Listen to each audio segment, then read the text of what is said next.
ಕ್ರಿಸ್ತನ ಪರಿಶುದ್ಧ ನಾಮದಲ್ಲಿ ನಿಮ್ಮನ್ನು ನಾನು ವಂದಿಸುವನಾಗಿದ್ದೇನೆ.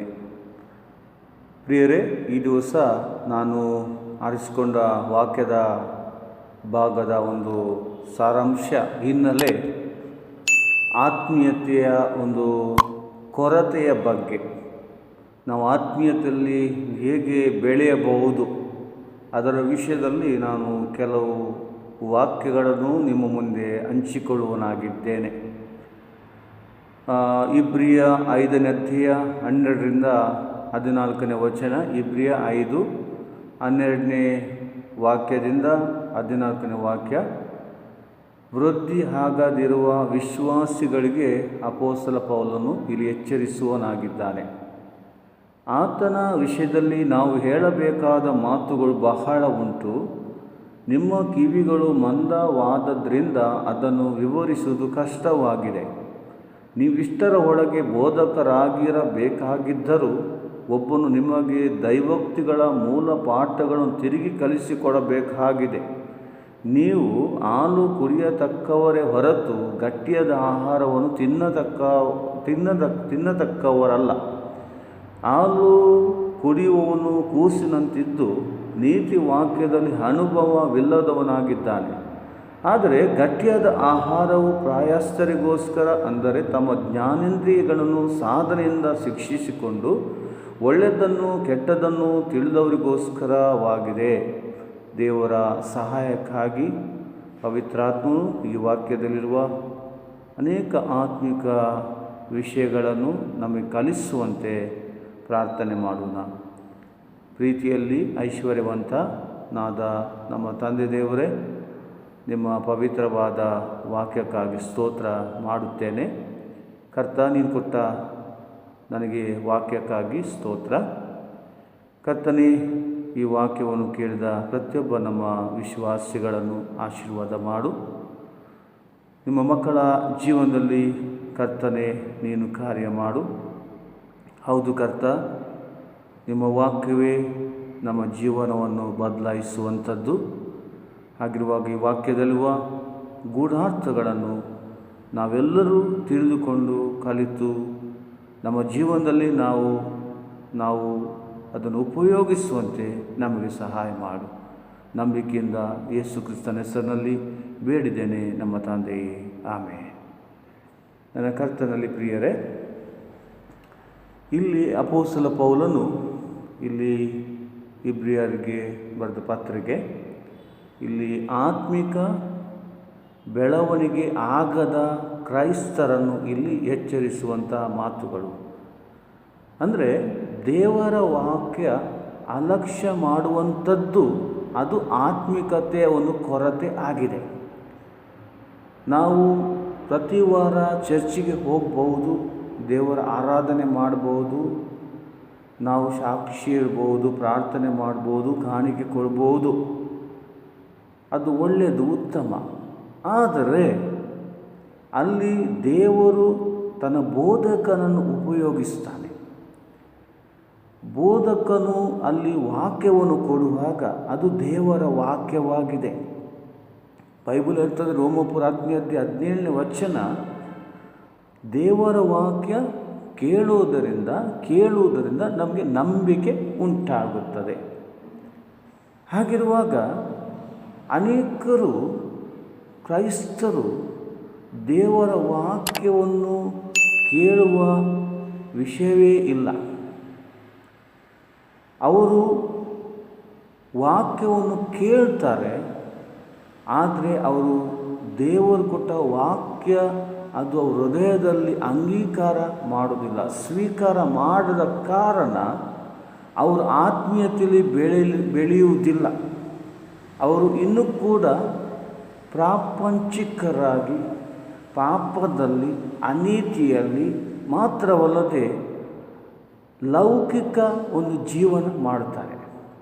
ಅದಕ್ಕಾಗಿ ಪೌಲನಲ್ಲಿ ಎಚ್ಚರಿಸ್ತಾ ಇದ್ದಾನೇನೆಂದರೆ, ಇಷ್ಟರ ಒಳಗೆ ನೀವು ಬೋಧಕರಾಗಿರಬೇಕಿತ್ತು. ದೈವೋಕ್ತಿಗಳ ಮೂಲ ಪಾಠಗಳನ್ನು ನಾನು ಇನ್ನೂ ಕೂಡ ನಿಮಗೆ ಕಲಿಸಿಕೊಡಬೇಕಾಗಿದೆ. ಮತ್ತು ಪೌಲನು ಹೇಳ್ತಾನೆ, ಗಟ್ಟಿಯಾದ ಆಹಾರ ಸೇವಿಸಲು ಇನ್ನೂ ಕೂಡ ನಿಮಗೆ ಶಕ್ತಿ ಇಲ್ಲ. ಇನ್ನೂ ಕೂಡ ನೀವು ಹಾಲು ಕುಡಿಯುವವರು ಕೂಸಿನಂತೆ ಇದ್ದೀರಿ, ಚಿಕ್ಕ ಕೂಸಿನಾಗಿ ನೀವು ಇದ್ದೀರಿ. ಅದಕ್ಕಾಗಿ ಪೌಲನಲ್ಲಿ ಎಚ್ಚರಿಸ್ತಾ ಇದ್ದಾನೆ. ಪ್ರಿಯರೇ, ದೇವರ ಇಚ್ಛೆ, ದೇವರ ಚಿತ್ತ ಏನಾಗಿದೆ ಅಂದರೆ, ನಾವು ಮಕ್ಕಳಾಗಿ ಇದ್ದರೆ ಪ್ರಯೋಜನ ಇಲ್ಲ. 10 ವರ್ಷದಿಂದ ಚರ್ಚಿಗೆ ಹೋಗ್ಬೋದು, 20 ವರ್ಷ ಚರ್ಚಿಗೆ ಹೋಗ್ಬೋದು. ಆದರೆ ದೇವರ ಒಂದು ಚಿತ್ತ ಏನಂದರೆ, ನಾವು ಬೆಳೆಯಬೇಕು. ನಾವು ದೇವರಲ್ಲಿ, ವಾಕ್ಯದಲ್ಲಿ ಮಾತ್ರವಲ್ಲದೆ ದೇವರ ಒಂದು ಜ್ಞಾನದಲ್ಲಿ ನಾವು ಬೆಳೆಯಬೇಕು. ದೇವರ ಒಂದು ಉದ್ದೇಶವಾಗಿದೆ. ನೋಡಿ, ಚಿಕ್ಕ ಮಕ್ಕಳು ಅವರು ಏನು ಮಾಡ್ತಾರೆ ಅವರಿಗೆ ಗೊತ್ತಿರೋದಿಲ್ಲ. ಅವ್ರಿಗೆಲ್ಲವೂ ಸತ್ಯ, ಯಾವುದು ತಪ್ಪು, ಯಾವುದು ಸರಿ, ಯಾವುದು ಒಳ್ಳೆಯದು, ಯಾವುದು ಕೆಟ್ಟ ಚಿಕ್ಕ ಮಕ್ಕಳಿಗೆ ಗೊತ್ತಿಲ್ಲ. ಅದೇ ಎಷ್ಟೋ ಕ್ರೈಸ್ತರು ಅವರು ರಕ್ಷಣೆ ಹೊಂದಿದ್ದಾರೆ ಮಾತ್ರ, ಆದರೆ ಅವರ ಬೆಳವಣಿಗೆ ಆಗಲಿಲ್ಲ. ಅವರು ಇನ್ನೂ ಕೂಡ ಚಿಕ್ಕ ಮಕ್ಕಳಾಗಿ ಕೂಸಿನಂತೆಯೇ ಇದ್ದಾರೆ. ಯಾವುದು ಸತ್ಯ, ಯಾವುದು ಸುಳ್ಳು ಅವರಿಗೆ ಗೊತ್ತೇ ಆಗೋದು. ಯಾಕೆಂದರೆ ಅವರು ವಾಕ್ಯಕ್ಕೆ ಗಮನ ಕೊಡುವುದಿಲ್ಲ. ಅವರು ದೇವರ ವಾಕ್ಯ ಓದುವ ಕ್ರಮವೂ ಇಲ್ಲ. ಎಷ್ಟೋ ಕ್ರೈಸ್ತರು ದೇವರ ವಾಕ್ಯ ಓದುವ ಕ್ರಮ ಇಲ್ಲ. ವಾಕ್ಯವನ್ನು ಧ್ಯಾನ ಮಾಡುವ ಕೂಡ ಆ ವಿಷಯವೂ ಇಲ್ಲ. ಹಾಗಿರುವಾಗ ನೋಡಿದ್ದು ದೇವರು ಕೊಡುವ ನಮಗೆ ಎಚ್ಚರಿಕೆ ಮಾತು ಏನಂದರೆ, ನಾವು ಬೆಳೆದ ಕ್ರೈಸ್ತರಾಗಬೇಕೆಂದು ಇಲ್ಲಿ ಪೌಲನು ನಮಗೆ ತಿಳಿಸ್ತಾನೆ. ಅದೇ ಪ್ರಕಾರ 1 ಪೇತ್ರ 2ನೇ ಅಧ್ಯಾಯ 2ನೇ ವಚನದಲ್ಲಿ, 1 ಪೇತ್ರ 2ನೇ ಅಧ್ಯಾಯ 2ನೇ ವಚನ, ಮತ್ತು ಹೊಸದಾಗಿ ಹುಟ್ಟಿದ ಶಿಶುಗಳಂತಿರುವ ನೀವು ಬೆಳೆಯುವ ಹಾಗೆ ವಾಕ್ಯವೆಂಬ ಶುದ್ಧ ಹಾಲನ್ನು ಬಯಸಿರಿ. ಯಾಕೆಂದರೆ ಕರ್ತನು ಕೃಪಾಳುವೆಂದು ನೀವು ರುಚಿ ನೋಡಿದ್ದೀರಲ್ಲ. ನೀವು ಜೀವವುಳ್ಳ ಕಲ್ಲಾಗಿರುವ ಆತನ ಬಳಿಗೆ ಬಂದಿದ್ದೀರಿ. ಆ ಕಲ್ಲು ಮನುಷ್ಯರಿಂದ ನಿಜವಾಗಿ ನಿರಾಕರಿಸಲ್ಪಟ್ಟಿದ್ದರೂ ಅದು ದೇವರಿಂದ ಆಯಲ್ಪಟ್ಟದ್ದು, ಅಮೂಲ್ಯವಾದುದು ಆಯಿತು. ನೋಡಿ, 1ನೇ ವಚನದಲ್ಲಿ ಕೂಡ ನಾವು ನೋಡುವಂಥದ್ದು, ಮತ್ತು 2ನೇ ವಚನ, 3ನೇ ವಚನ, 4ನೇ ವಚನ, ಇಲ್ಲಿ ಅಪೊಸ್ತಲ ಪೇತ್ರನು ಪರಿಶುದ್ಧರಿಗೆ ಎಚ್ಚರಿಸ್ತಾ ಇದ್ದಾನೆ. ಅಂದರೆ ಎಲ್ಲ ಕೆಟ್ಟತನ, ವಂಚನೆ, ಕಪಟ, ಹೊಟ್ಟೆ ಕಿಚ್ಚು, ಕೆಟ್ಟ ಮಾತು, ಇದು ನಿಮ್ಮಿಂದ ತೆಗೆದು ಹಾಕಿರಿ. ನೋಡು, ಆತ್ಮಿಕಕ್ಕೆ ಒಂದು ಕೊರತೆ ಏನಂದ್ರೆ ಈ ದಿವಸ ನೋಡಿ, ನಮ್ಮಲ್ಲಿರುವ ಪಾಪಗಳೇ ನಮ್ಮ ಆತ್ಮಿಕ ಜೀವನಕ್ಕೆ ಅದು ಅಡ್ಡಿಯಾಗಿದೆ. ಅದಕ್ಕಾಗಿ ನಾವು ಏನು ಮಾಡಬೇಕು? ಕ್ರೈಸ್ತರು, ನಾವು ದೇವರ ಮಕ್ಕಳು, ನಾವೇನು ಮಾಡಬೇಕು? ವಂಚನೆ, ನಮ್ಮಲ್ಲಿರುವ ಕಪಟ, ಹೊಟ್ಟೆ ಕಿಚ್ಚು, ಕೆಟ್ಟ ಮಾತುಗಳು, ಅದು ನಮ್ಮಿಂದ, ನಮ್ಮ ಹೃದಯದಿಂದಲೇ ನಾವು ಅದನ್ನು ತೆಗೆದು ಹಾಕಬೇಕು, ವಿಸರ್ಜಿಸಬೇಕು. ಮತ್ತು ನಾವು ಬೆಳೆಯುವ ಹಾಗೆ ನೋಡಿ, ದೇವರ ವಾಕ್ಯವೆಂಬ ಶುದ್ಧ ಹಾಲನ್ನು ನಾವು ಅದನ್ನು ಬಯಸಬೇಕು, ನಾವು ಸೇವಿಸಬೇಕು. ಇಲ್ಲಿ ಪೇತ್ರನು ತಿಳಿಸ್ತಾನೆ. ನೋಡಿ, ದೇವರ ವಾಕ್ಯ ನಮ್ಮ ಜೀವನವನ್ನೇ ಪ್ರಿಯರೇ ಬದಲಾಯಿಸ್ತದೆ. ನಾವು ಉತ್ತಮವಾದ ಕ್ರೈಸ್ತರಾಗಿ ಈ ಲೋಕದಲ್ಲಿ ಜೀವನ ಮಾಡಬೇಕಾದ್ರೆ ಬೇರೆ ಯಾವುದರಿಂದ ಸಾಧ್ಯ ಇಲ್ಲ. ಆದರೆ ವಾಕ್ಯದಿಂದ ನಾವು ಬೆಳೆಯುವುದಾದರೆ ದೇವರು ನಮ್ಮನ್ನು ವಿಶೇಷವಾಗಿ ಆಶೀರ್ವಾದ ಮಾಡ್ತಾನೆ. ದೇವರು ನಮ್ಮೆಲ್ಲ ಕೊರತೆಗಳು ನೀಗಿಸ್ತಾನೆ. ನಮ್ಮಲ್ಲಿ ಅನಾರೋಗ್ಯ ಇರ್ಬೋದು, ನಮ್ಮಲ್ಲಿ ಹೇಳಲಿಕ್ಕಾಗದ ಸಮಸ್ಯೆಗಳಿರ್ಬೋದು, ನಮ್ಮಲ್ಲಿ ಅನಾರೋಗ್ಯ ಕಷ್ಟಗಳು ನಮ್ಮಲ್ಲಿ ಇರ್ಬೋದು. ಆದರೆ ವಾಕ್ಯ ನಮ್ಮನ್ನು ಏನು ಮಾಡ್ತದಂದರೆ, ಆ ದೇವರ ವಾಕ್ಯ ನಮ್ಮನ್ನು ಆಶೀರ್ವಾದಕ್ಕೆ, ಬಿಡುಗಡೆಗೆ ನಮಗೆ ವಾಕ್ಯ ನಡೆಸ್ತದೆ. ನೋಡಿ, ಬೈಬಲ್ ತಿಳಿಸ್ತದೆ. ಹಾಗಿರುವಾಗ ನೋಡಿ ಪ್ರಿಯರೇ, ನಾನು ನಿಮಗೆ ಎಚ್ಚರಿಸ್ತಾ ಇದ್ದೇನೆ, ನಾನು ನಿಮ್ಮಲ್ಲಿ ಕೇಳಿಕೊಳ್ತೇನೆ ಪ್ರಿಯರೇ, ದೇವರು ನಿಮಗೆ ಉಚಿತವಾಗಿ ನೋಡಿ ಬೈಬಲನ್ನು ಕೊಟ್ಟಿದ್ದಾರೆ. ಬೇರೆ ಎಲ್ಲ ವಿಷಯಗಳಿಗೆ ನಮಗೆ ಸಮಯ ಇದೆ. ಆದರೆ ದೇವರ ವಾಕ್ಯ ಓದಲು, ಆ ಧ್ಯಾನ ಮಾಡಲು, ಆ ಬೋಧನೆಯನ್ನು ಕೇಳಲು ನಮಗೆ ಸಮಯ ಇಲ್ಲ. ಅದಕ್ಕೆ ನಾವೇನಾಗ್ತೇವೆ, ನಾವು ಪಾಪದಲ್ಲೇ ಜೀವಿಸ್ತೇವೆ, ಪಾಪಗಳೂ ಮಾಡ್ತಾ ಇರ್ತೇವೆ ಮತ್ತು ನಾವು ದೇವರನ್ನು ಮತ್ತು ಸೇವಕರನ್ನು ಮಾಡ್ತೇವೆ, ನಾವು ಗುನುಗುಡ್ತೇವೆ. ನೋಡಿ, ಅದು ದೊಡ್ಡ ಪಾಪವಾಗಿದೆ. ಮುಂದೆ ನಾವು ನೋಡುವ 119ನೇ ಕೀರ್ತನೆ 9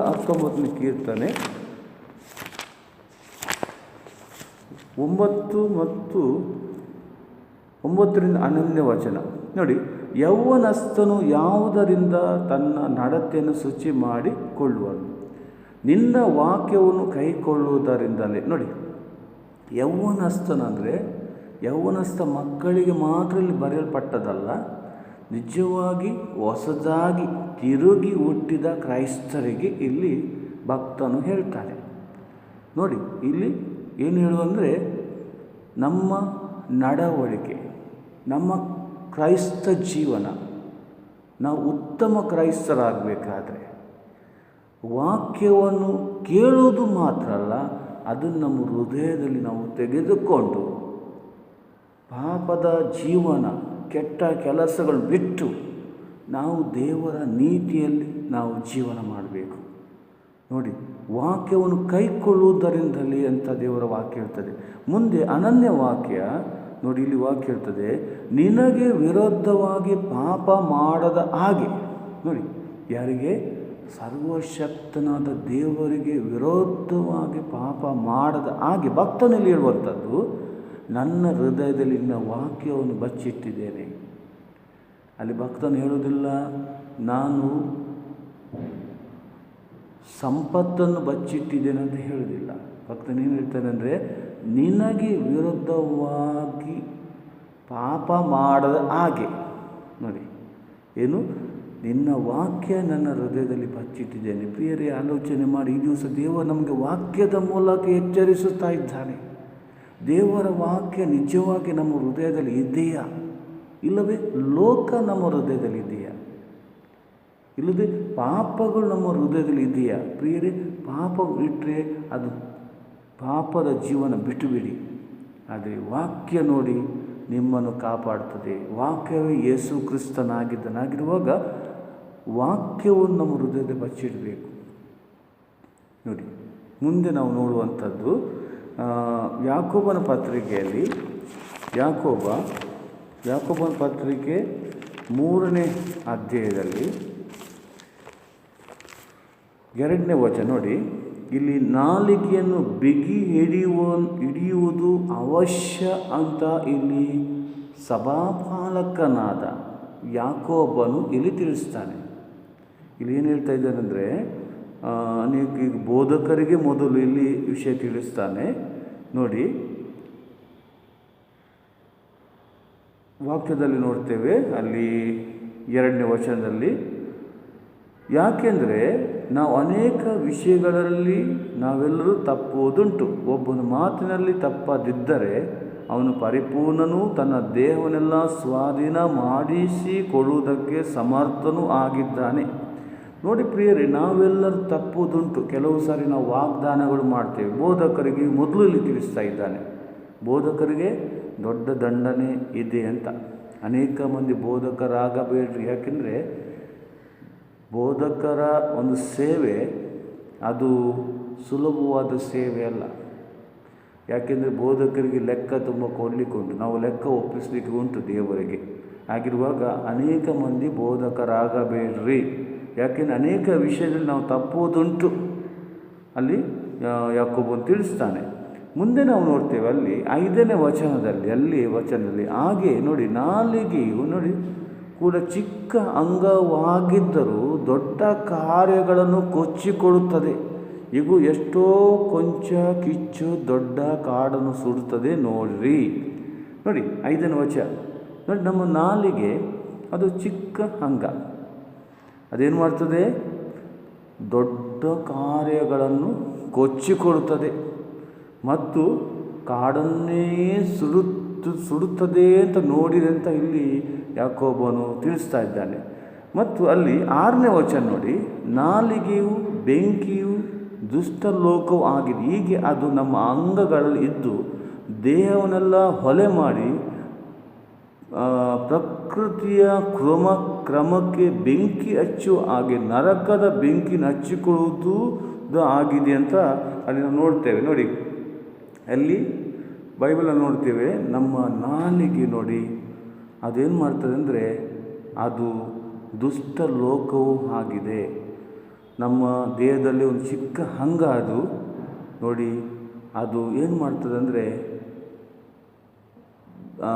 ನಿಜವಾಗಿ ಇಲ್ಲಿ ಬೈಬಲಲ್ಲಿ ಕ್ಲಿಯರ್ ಆಗಿದೆ, ನರಕದ ಬೆಂಕಿಯನ್ನು ಹಂಚಿಕೊಳ್ಳುವುದಕ್ಕಾಗಿಯೂ ಇದೆ. ನೋಡಿ ಹಾಗೆ ನೋಡಿ, ನಮ್ಮ ನಾಲಿಗೆಯನ್ನು ಪ್ರಿಯರೇ ನಾವು ಯಾವಾಗಲೂ ನಮ್ಮ ಹತೋಟಿಲಿ ಹಿಡಬೇಕು.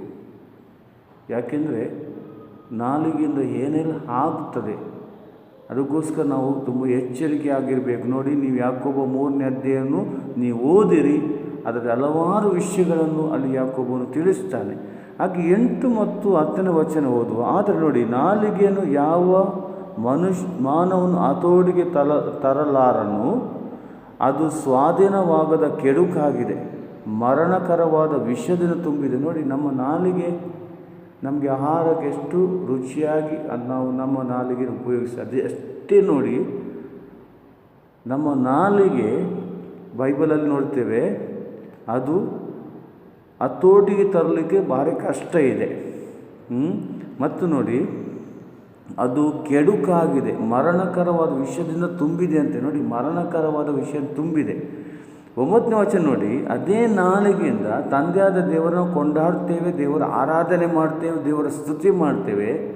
ನೋಡಿ, ಅದರಿಂದಲೇ ದೇವರ ಹೋಲಿಕೆ ಸರಿಯಾಗಿ ಉಂಟು ಮಾಡಲ್ಪಟ್ಟ ಮನುಷ್ಯರನ್ನು ನಾವು ಶಪಿಸ್ತೇವೆ. ಕೆಲವು ಸಾರಿ ಸಹೋದರ ಸಹೋದರಿಯ ಮಧ್ಯದಲ್ಲಿ ಮನಸ್ತಾಪಗಳು, ಏನೋ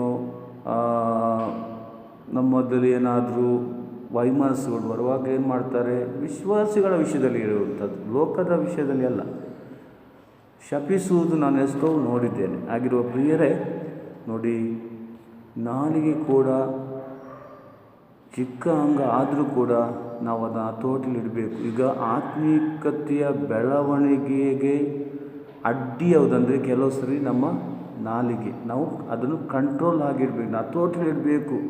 ಯಾಕೆಂದರೆ ಕೆಲವು ಸಲ ನಮ್ಮ ನಾಲಿಗೆ ನಾವೇನು ಮಾಡ್ತೇವೆ, ನಾವು ಏನೆಲ್ಲ ಮಾತಾಡ್ತೇವೆ, ಆದರೆ ನಾವು ಎಚ್ಚರಿಕೆ ಆಗಿರಬೇಕೆಂದು ಇಲ್ಲಿ ಪೌಲನು ಇಲ್ಲಿ ಯಾಕೋಬನು ತಿಳಿಸ್ತಾನೆ. ನೋಡಿ, 2 ಪೇತ್ರ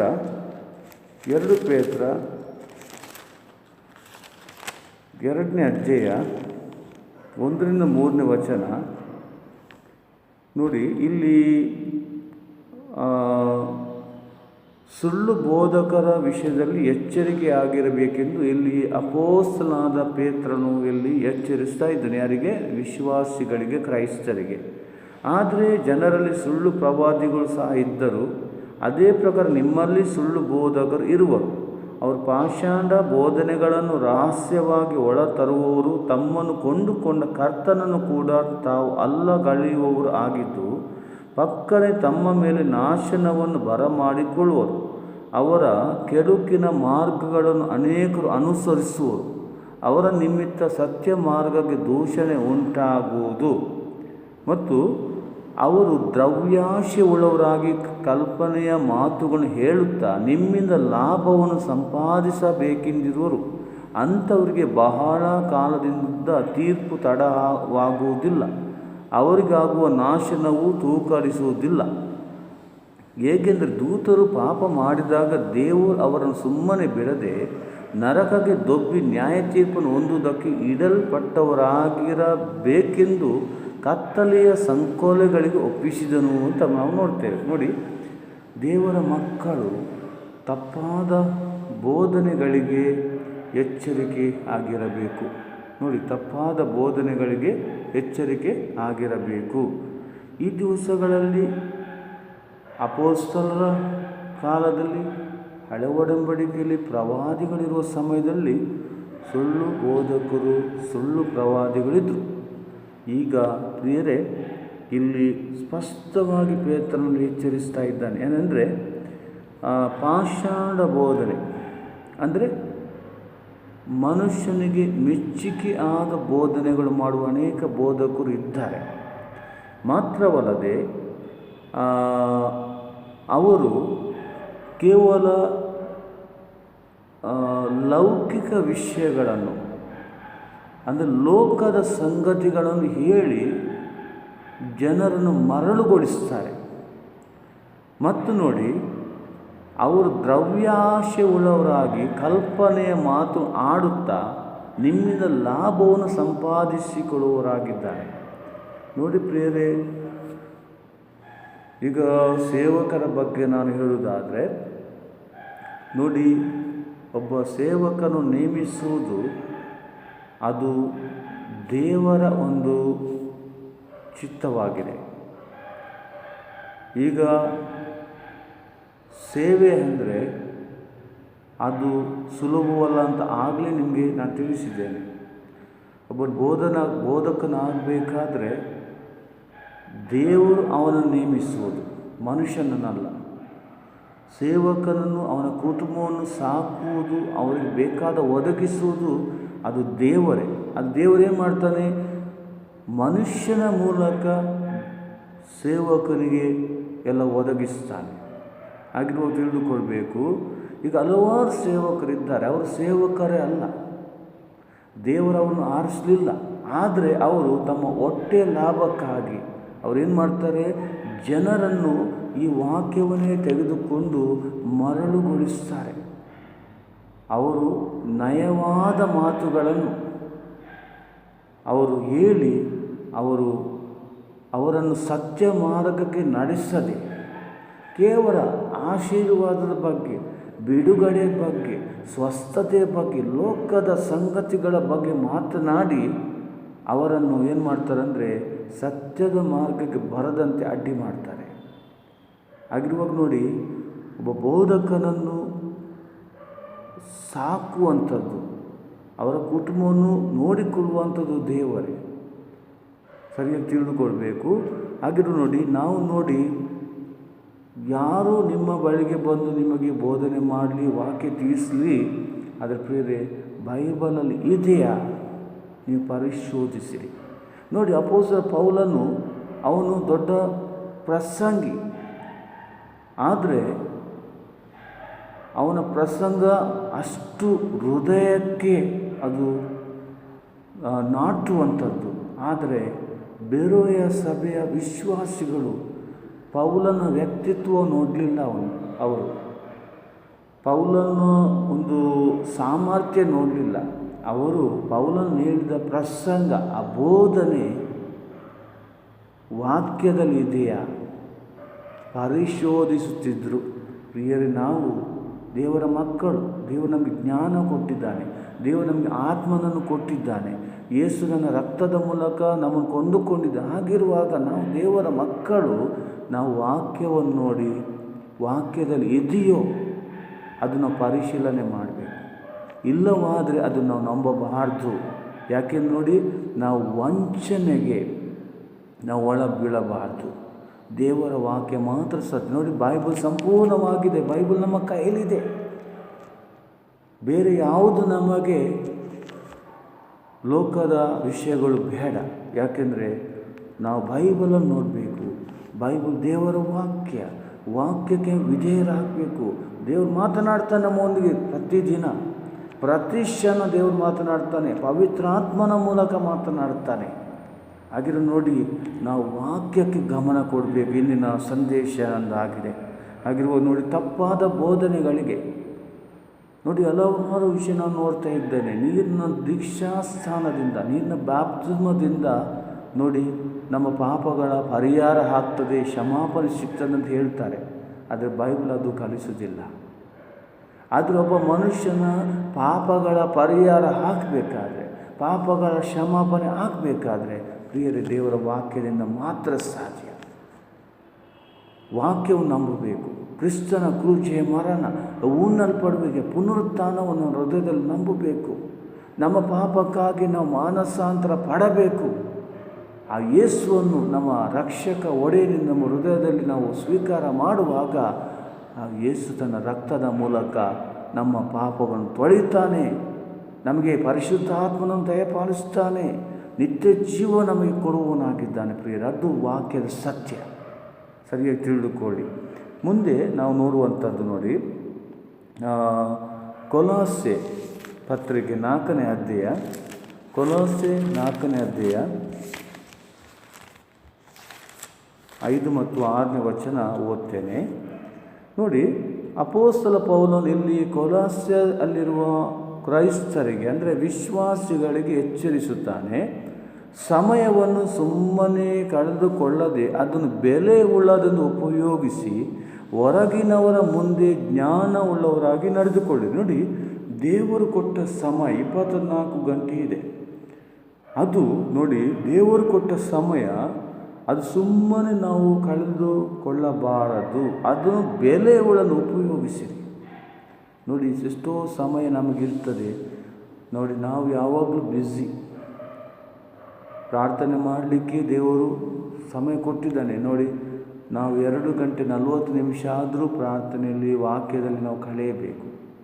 ಆದರೆ ನಮಗೆ ಸಮಯವಿಲ್ಲ. ಆದರೆ ದೇವರ ವಾಕ್ಯ ಹೇಳ್ತದೆ, ನಾವು ಪ್ರಾರ್ಥನೆಯಲ್ಲಿ ನಾವು ವ್ಯಕ್ತಿಗತವಾದ ಪ್ರಾರ್ಥನೆಯಲ್ಲಿ ನಾವು ಕಳೆಯಬೇಕು. ಮಾತ್ರವಲ್ಲದೆ ನಾವು ದೇವರ ವಾಕ್ಯ ಓದಲು ಸಮಯ ಕೊಡಬೇಕು. ನೋಡಿ, ಉಪಯೋಗಿಸಿರಿ. ಹೊರಗಿನವರ ಮುಂದೆ ಅಂದರೆ ಲೋಕದ ಜನರ ಮುಂದೆ ನೀವು ಬುದ್ಧಿವಂತರಾಗಿ ನಡೆದುಕೊಳ್ಳಿರಿ ಮತ್ತು ನಿಮ್ಮ ಸಂಭಾಷಣೆ, ನಿಮ್ಮ ಮಾತುಗಾರಿಕೆ ಅದರಲ್ಲಿ ಕೃಪೆ ಇರಲಿ. ನೋಡಿ, ನಿಮ್ಮ ಮಾತಿನಲ್ಲಿ ಕೃಪೆ ಉಳ್ಳದಾಗಿರಲಿ ಮತ್ತು ಉಪ್ಪಿನಿಂದ ರುಚಿಯಾಗಿರಲಿ. ನೋಡಿ, ಉಪ್ಪು ಇಲ್ಲದಿದ್ದರೆ ನಮಗೆ ಯಾವುದಾಗಲಿ, ಹಣ್ಣಾಗಲಿ ಸಾಂಬಾರಾಗಲಿ, ನಾವು ಅದರಲ್ಲಿ ಉಪ್ಪು ಇಲ್ಲದೆ ನಮಗೆ ಊಟ ಮಾಡಲಿಕ್ಕೆ ಆಗೋದಿಲ್ಲ. ಆಗಿರುವ ಉಪ್ಪಿನಂಥ ರುಚಿಯಾಗಿರಬೇಕು. ಮತ್ತು ಯಾರ್ಯಾರಿಗೆ ಯಾವ್ಯಾವ ರೀತಿ ಉತ್ತರ ಹೇಳಬೇಕು ಅದನ್ನು ತಿಳಿದುಕೊಳ್ಳಬೇಕು. ನೋಡಿ, ಮುಖ್ಯ ವಿಷಯ ಆತ್ಮಿಕತೆಯ ಒಂದು ಬೆಳವಣಿಗೆ ಆಗಬೇಕಾದ್ರೆ ದೇವರು ಕೊಟ್ಟ ಸಮಯವನ್ನು ನಾವು ಸುಮ್ಮನೆ ಹಾಳು ಮಾಡಬಾರ್ದು. ಕೆಲವು ಸಲ ನಮ್ಗೆ ತುಂಬ ಸಮಯ ಇದೆ, ನಾವೇನು ಮಾಡ್ತೇವೆ, ನಾವು ಟಿ ವಿ ಮುಂದೆ ಕೂತ್ಕೊಂಡು ತುಂಬ ಸಮಯವನ್ನು ನಾವು ಕಳೀತೇವೆ. ನಮ್ಮಲ್ಲಿ ಏನಿದೆ, ಮೊಬೈಲ್ ಇದೆ, ಅದರಲ್ಲಿ ನಾವು ತುಂಬ ಸಮಯವನ್ನು ಹಾಳು ಮಾಡ್ತೇವೆ. ಮತ್ತು ಲೋಕದ ಸಂಗತಿಗಳನ್ನು, ಲೋಕದ ವಿಷಯಗಳು ಹೇಳಿ ಅದರಲ್ಲಿ ತಮ್ಮ ಸಮಯ ಹಾಳು ಮಾಡ್ತೇವೆ ಮತ್ತು ನಮಗೆ ಸಮಯ ಇಲ್ಲ ಪ್ರಾರ್ಥನೆ ಮಾಡಲಿಕ್ಕೆ. ಅದಕ್ಕೋಸ್ಕರ ಇಲ್ಲಿ ಅವಳನ್ನು ಎಚ್ಚರಿಸ್ತಾನೆ ನೋಡಿ, ನಾವು ವಾಕ್ಯ ಓದಲು, ಪ್ರಾರ್ಥನೆ ಮಾಡಲು, ಮಾತ್ರವಲ್ಲದೆ ನಾವು ಇತರಿಗೆ ಸಾಕ್ಷಿ ಕೊಡಲು, ಇತರಿಗೆ ನೋಡಿ ಕ್ರಿಸ್ತನ ಪರಿಚಯ ಇಲ್ಲದವರಿಗೆ ಅವರಿಗೆ ಕ್ರಿಸ್ತನ ಪರಿಚಯ ಸುವಾರ್ತೆ ಹೇಳಲು ನಮ್ಮ ಸಮಯವನ್ನು ಕಳೆಯಬೇಕು. ದೇವರ ವಾಕ್ಯ ಎಚ್ಚರಿಸ್ತದೆ. ಈಗ ಮುಂದೆ ನಾವು ನೋಡುವ ಫಿಲಿಪ್ಪಿ 4ನೇ ಅಧ್ಯಾಯದಲ್ಲಿ 13ನೇ ವಚನ, ಇಲ್ಲಿ ಪೌಲನು ಹೇಳ್ತಾನೆ, ನನ್ನನ್ನು ಬಲಪಡಿಸುವ ಕ್ರಿಸ್ತನ ಮೂಲಕ ನಾನು ಎಲ್ಲವುಗಳನ್ನು ಮಾಡಬಲ್ಲೆನು. ಈಗಿದ್ದರೂ ನೀವು ನನ್ನ ಸಂಕಟದಲ್ಲಿ ಪಾಲುಗಾರರಾಗಿದ್ದು ಒಳ್ಳೆಯದಾಯಿತು ಅಂತ ಹೇಳ್ತಾನೆ. ನೋಡಿ, ಅಪೊಸ್ತಲ ಪೌಲನು ಫಿಲಿಪ್ಪಿಯ ಕ್ರೈಸ್ತರನ್ನು ಇಲ್ಲಿ ಹೊಗಳುವಂಥದ್ದು. ನಮಗೆ ಗೊತ್ತುಂಟು, ಫಿಲಿಪ್ಪಿಯ ಕ್ರೈಸ್ತರು ಪೌಲನ ಒಟ್ಟಿಗೆ ಇದ್ದುಕೊಂಡು ಪೌಲನಿಗೆ ಮತ್ತು ಸುವಾರ್ತೆಯ ಸೇವೆಗೆ ತುಂಬ ಸಹಾಯ ಮಾಡಿದ್ದಾರೆ. ಅದಕ್ಕಾಗಿ ಸಂಕಟದಲ್ಲಿ ಪೌಲನಿಗೆ ನೋಡಿ ಮಾಡಿದ ಸಹಾಯ ನೋಡಿ, ಸಂಕಟದಲ್ಲಿ ಪೌಲನಿಗೆ ಮಾಡಿದ ಸಹಾಯ ಫಿಲಿಪ್ಪಿಯ ಸಭೆಯವರು ಅಲ್ಲಿ ಸೇವೆಗೆ ಸಹಾಯ ಮಾಡುವಂಥದ್ದು. ನೋಡಿ, ಬೋಧಕನ ಜೀವನ ಹೋಗಬೇಕಾದ್ರೆ ಪ್ರಿಯರೇ, ಸಭೆಯ ವಿಶ್ವಾಸಿಗಳು ಮೂಲಕ ಸರಿಯಾಗಿ ತಿಳಿದುಕೊಳ್ಬೇಕು. ನೋಡಿ, ಪೌಲನು ಹೌದು, ಆತನು ಗುಡಾರದ ಒಂದು ಅಂದರೆ ನಮಗೂ ಟೆಂಟ್ ಅಂದರೆ ಅದರ ಕೆಲಸ ಮಾಡ್ತಿದ್ದ.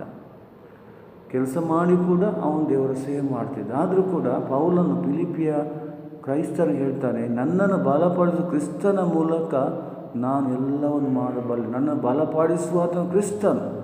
ಹಾಗೆ ಹೇಗಿದ್ದರೂ ನೀವು ನನ್ನ ಸಂಕಟದಲ್ಲಿ ಪಾಲು ಹೊಂದಿದ್ದೀರಿ. ನೋಡಿ, ಮಾತ್ರವಲ್ಲದೆ ಅದು ಹೇಳ್ತಾನೆ, ಸುವಾರ್ತೆಯ ಪ್ರಾರಂಭದಲ್ಲಿ ತಾನು ಮೆಕೋನಿಂದ ಹೊರಟಾಗ ಕೊಡುವುದರ ಮತ್ತು ತೆಗೆದುಕೊಳ್ಳುವುದರ ವಿಷಯದಲ್ಲಿ ನಿಮ್ಮ ಹೊರತು ಬೇರೆ ಸಭೆ ನನ್ನೊಂದಿಗೆ ಭಾಗವಹಿಸಲಿಲ್ಲ. ನೋಡಿ, ಫಿಲಿಪಿಯ ಕ್ರೈಸ್ತರು ಅವರು ತುಂಬ ಪ್ರಾಮಾಣಿಕರಾಗಿದ್ದರು, ಯಥಾರ್ಥರಾಗಿದ್ದರು. ಪೌಲನ ಸೇವೆಯಲ್ಲಿ, ಅಂದರೆ ದೇವರ ಸೇವೆಯಲ್ಲಿ ಅವರು ತುಂಬ ಕಷ್ಟಪಟ್ಟಿದ್ದಾರೆ. ಮಾತ್ರವಲ್ಲದೆ ಹಣದ ಸಹಾಯ ಕೂಡ ಪೌಲನಿಗೆ ಸುವಾರ್ತೆ ಸೇವೆಗೆ ಅವರು ಮಾಡಿದ್ದಾರೆ. ಪ್ರಿಯರೇ, ನಾವೇನು ಮಾಡ್ತಿದ್ದೇವೆ? ನಾವು ದೇವರಿಗೆ ಕೊಡುವುದರಲ್ಲಿ ತುಂಬ ಹಿಂದೆ ಇರುತ್ತೇವೆ. ಆದರೆ ನಿಮ್ಮನ್ನು ನಾನು ಹೇಳುವಂಥದ್ದು, ನಿಮ್ಮ ಕಾಣಿಕೆ, ನಿಮ್ಮ ದಶಮ ಭಾಗ, ಅದು ನೀವು ಯಾರಿಗೆ ಕೊಡಬೇಕು? ಸ್ಥಳೀಯ ಸಭೆಗೆ. ನಿಮ್ಮ ಸಭೆಗೆ ನೀವು ಕೊಡುವಾಗ ನೋಡಿ, ಸುವಾರ್ತೆ ಸಭೆಯ ಮೂಲಕ ಜನರಿಗೆ ಸಿಗುವಂಥದ್ದು. ದೇವರು ಸಭೆ ಪ್ರಾರಂಭ ಮಾಡಿದ್ದಾನೆ. ಸಭೆಯ ಯಜಮಾನ ದೇವರಾಗಿದ್ದಾನೆ, ಯೇಸು ಆಗಿದ್ದಾನೆ. ನಾವು ಸೇವಕರು ಆಗಿರುವಾಗ ನಾವು ದೇವರ ಒಂದು ಸಾಧನಗಳಾಗಿದ್ದೇವೆ. ಆಗಿರುವಾಗ ನೋಡಿ, ಸುವಾರ್ತೆ ಹೋಗಬೇಕಾದ್ರೆ ಸಭೆಯ ಮೂಲಕ ಹೋಗುವಂಥದ್ದು. ಆಗಿರುವ ನಮ್ಮ ಕಾಣಿಕೆ, ನಮ್ಮ ದಶಮ ಭಾಗ ನಾವು ಬೇರೆಲ್ಲ ಕಡೆ ಕೊಡ್ತೇವೆ. ಆದರೆ ನಿಜವಾಗಿ ಹೇಳೋದಾದರೆ ನಮ್ಮ ಕಾಣಿಕೆ, ನಮ್ಮ ದಶಮ ಭಾಗ ಸಭೆಗೆ ನಾವು ಕೊಡಬೇಕು, ದೇವರ ಪರಿಶುದ್ಧ ಸ್ಥಳಕ್ಕೆ ನಾವು ಕೊಡಬೇಕು. ಆಗೇನಾಗ್ತದೆ ಅಂದರೆ ಅನೇಕರಿಗೆ ಸುವಾರ್ತೆ ಸಿಗ್ತದೆ, ಅನೇಕರು ರಕ್ಷಣಾ ಮಾರ್ಗಕ್ಕೆ ಬರುವವರು ಬೈಬಲಲ್ಲಿ ನಾವು ನೋಡ್ತೇವೆ. ಈಗ ಕೊನೆಯದಾಗಿ ಹೇಳಿ ನಾನು ಮುಗಿಸ್ತೇನೆ. ಅಪೊಸ್ತಲರ ಕಾರ್ಯ 2ನೇ ಅಧ್ಯಾಯ 42ನೇ ವಚನದಲ್ಲಿ, ಅಪೊಸ್ತಲರ ಕಾರ್ಯ 2ನೇ ಅಧ್ಯಾಯ 42ನೇ ವಚನ ನೋಡಿ. ಬೈಬಲಲ್ಲಿ ಹೀಗೆ ಇರ್ತದೆ, ಮತ್ತು ಅವರು ಅಪೊಸ್ತಲರ ಬೋಧನೆಯಲ್ಲಿಯೂ ಅನ್ಯೋನ್ಯತೆಯಲ್ಲಿಯೂ ರೊಟ್ಟಿ ಮುರಿಯುವುದರಲ್ಲಿಯೂ ಪ್ರಾರ್ಥನೆಗಳಲ್ಲಿಯೂ ನಿರತರಾಗಿ ಸ್ಥಿರ ಚಿತ್ತರಾಗಿದ್ದರು. ದೇವರ ವಾಕ್ಯ ಹೇಳ್ತದೆ ನೋಡಿ. ಆತ್ಮಿಕತೆಯ ನಾವು ಬೆಳೆಯಬೇಕಾದ್ರೆ, ಉತ್ತಮ ಕ್ರೈಸ್ತರು ಆಗಬೇಕಾದ್ರೆ ದೇವರು ನಮಗೆ ಬೈಬಲಲ್ಲಿ ಆಜ್ಞೆಯನ್ನು, ಅಪ್ಪನೆಯನ್ನು ಕೊಟ್ಟಿದ್ದಾನೆ. ನಾವು ನೋಡ್ತೀವಿ, ಇಬ್ರಿಯ ಪತ್ರಿಕೆಯಲ್ಲಿ 5ನೇ ಅಧ್ಯಾಯ 25ನೇ ವಚನದಲ್ಲಿ ಉಂಟು.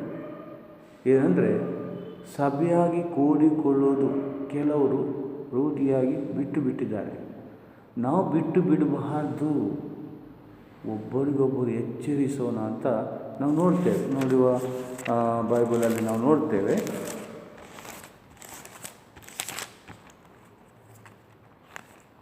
ಇಬ್ರಿಯ 5ನೇ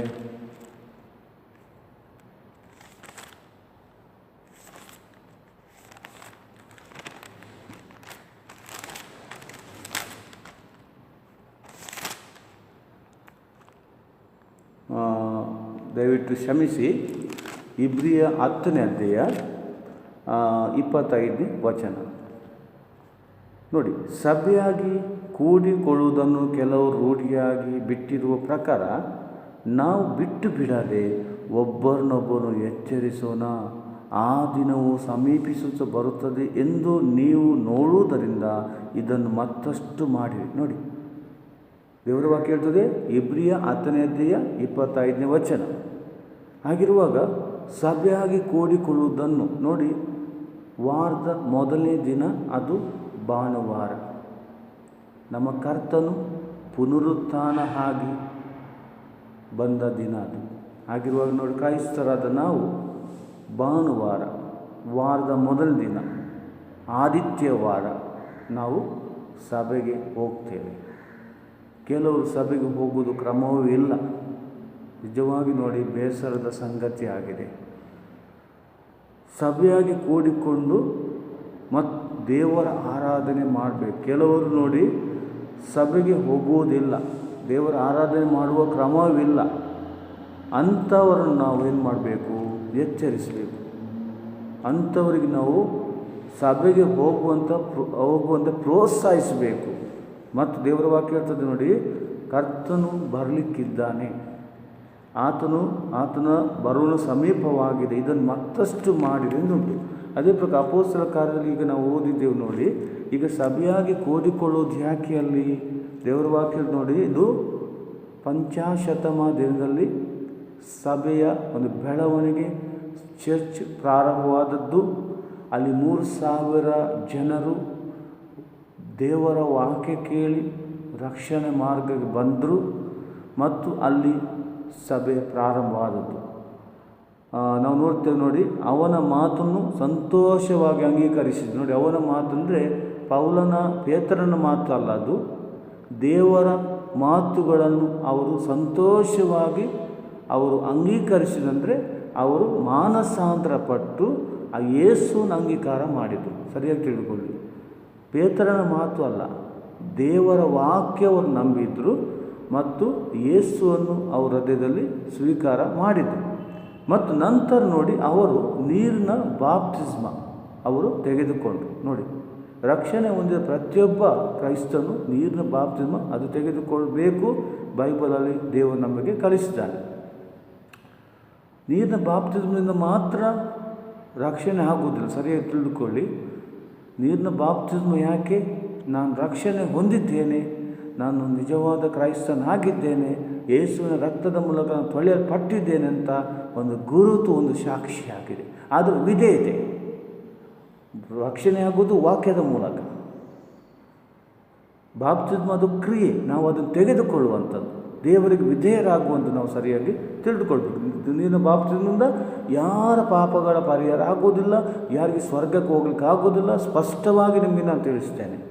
ನೋಡಿ, ನಂತರ ನೋಡಿ, ಸಭೆಯಾಗಿ ಕೂಡಿಕೊಂಡು ಅಲ್ಲಿ ನಾವು ನೋಡ್ತೇವೆ ಅಪೊಸ್ತಲರ ಬೋಧನೆ ಅಂದರೆ ದೇವರ ವಾಕ್ಯ. ಅಪೊಸ್ತಲರ ಬೋಧನೆ ದೇವರ ವಾಕ್ಯದಲ್ಲಿ ಮತ್ತು ಅನ್ಯೋನ್ಯತೆ, ವಿಶ್ವಾಸಿಗಳು ಯಾವಾಗಲೂ ಅನ್ಯೋನ್ಯವಾಗಿರಬೇಕು. ಸಭೆಗೆ ಯಾಕೆ ಹೋಗೋದು ನಾವು? ಅಲ್ಲಿ ಬೋಧನೆ ಇದೆ, ಪ್ರಸಂಗ ಇದೆ, ದೇವರ ವಾಕ್ಯ ಇದೆ, ದೇವರ ವಾಕ್ಯದ ಮೂಲಕ ಮಾತನಾಡ್ತಾನೆ. ಹಾಗಿರುವಾಗ ಬೋಧನೆ ಮತ್ತು ಅನ್ಯೋನ್ಯತೆ ಮತ್ತು ಅಲ್ಲಿ ರೊಟ್ಟಿ ಮುರಿಯುವುದರಲ್ಲಿ ಅಂತ ಉಂಟು ನೋಡಿ, ಕರ್ತನ ಮೇಜುದಲ್ಲಿ ಪಾಲ್ಗೊಂಡರು ಮತ್ತು ಪ್ರಾರ್ಥನೆಯಲ್ಲಿ ಅವರು ಸ್ಥಿರ ಚಿತ್ತರಾದರು. ಮತ್ತು ಅಲ್ಲಿ ನೋಡ್ತೇವೆ ಅನೇಕ ವಿಷಯಗಳು ನಡೆದಿದೆ. ಆಗಿರುವಾಗ ಆತ್ಮಿಕತೆಯ ಒಂದು ಬೆಳವಣಿಗೆ ಬಗ್ಗೆ ಕೆಲವು ವಿಷಯ ನಮಗೆ ತಿಳಿಸಿದ್ದೇನೆ. ಪ್ರಿಯರೇ, ದೇವರ ವಾಕ್ಯದ ಮೂಲಕ ನನ್ನನ್ನು ನಿಮ್ಮನ್ನು ಎಚ್ಚರಿಸುವನಾಗಿದ್ದೇನೆ. ಹಾಗೆ ನಮ್ಮ ಆತ್ಮಿಕ ಜೀವನ ಈ ದಿವಸ ಹೇಗಿದೆ ನಾವೇ ಆಲೋಚನೆ ಮಾಡುವ. ಈ ದಿವಸವೇ ನಾವು ಆತ್ಮಿಕತೆಯಲ್ಲಿ ಹೇಗೆ ಬೆಳೆಯುವುದು ಅಂತ ನಾವು ಸರಿಯಾಗಿ ಅರ್ಥ ಮಾಡಿಕೊಳ್ಳೋಣ. ದೇವರ ವಾಕ್ಯಕ್ಕೆ ವಿಧೇಯರಾಗೋಣ. ದೇವರು ನಿಮ್ಮನ್ನು ವಿಶೇಷವಾಗಿ ಆಶೀರ್ವಾದ ಮಾಡಲಿ. ನಾನು ನಿಮಗೋಸ್ಕರ ಯಾವಾಗಲೂ ದಿನನಿತ್ಯ ಪ್ರಾರ್ಥಿಸ್ತೇನೆ. ದೇವರು ನಿಮ್ಮನ್ನು ಕಾಪಾಡಲೆಂದು ನಾನು ನನ್ನ ಕರ್ತನಾದ ಯೇಸು ಕ್ರಿಸ್ತ ಹೆಸರಿನಲ್ಲಿ ಈ ಬೋಧನೆಯನ್ನು ಮುಗಿಸ್ತೇನೆ. ಆಮೇಲೆ